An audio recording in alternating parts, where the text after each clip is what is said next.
বিক্রমপুরের চাচির হাতে রান্নার প্রেমে পড়ে গেছি। অধিকাংশ মানুষই জানে না কচুলতি এইভাবে রান্না করা যায়। আমি নিজেও জানতাম না যদি না চাচির হাতের এই রেসিপি খেতাম। এতটা বেশি মজার, আপনাদের সাথে চলেন শেয়ার করি। প্রথমেই কচুলতি বেছে পরিষ্কার করে নিতে হবে।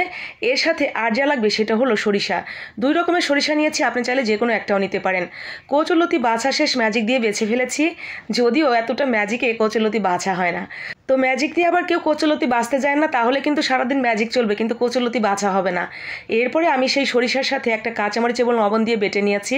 বাটা সরিষার সাথে আরও একটু লবণ এবং হলুদের গুঁড়া এবং সামান্য একটু সরিষার তেল দিয়ে মেখে নিয়ে তেলের উপর দিয়ে ভাজা ভাজা করে নিয়েছি। তাড়াহুড়া বেশি থাকলে একটু পানি দিয়ে সিদ্ধ করে এরপর ভেজে নেবেন। ভাজার পরে আবার দ্বিতীয় স্টেপে একটু তেল দিয়ে এর মধ্যে শুকনো মরিচ এবং বেশ কিছুটা রসুন কুচি, পেঁয়াজ কুচি এবং দিয়ে দিবেন মরিচ কুচি। পেঁয়াজের পরিমাণ একটু বাড়িয়ে দিবেন। এরপরে লাল লাল হয়ে গেলে সেই কচুলতি দিয়ে ভাজা ভাজা করে নামিয়ে নেবেন। ব্যাস, এত বেশি মজাদার। গরম ভাত, পাশে একটু কচুলতি, একটু লেবুর রস দিয়ে মেখে মেখে খেয়ে নেবেন। জাস্ট ওয়াও একটা রেসিপি।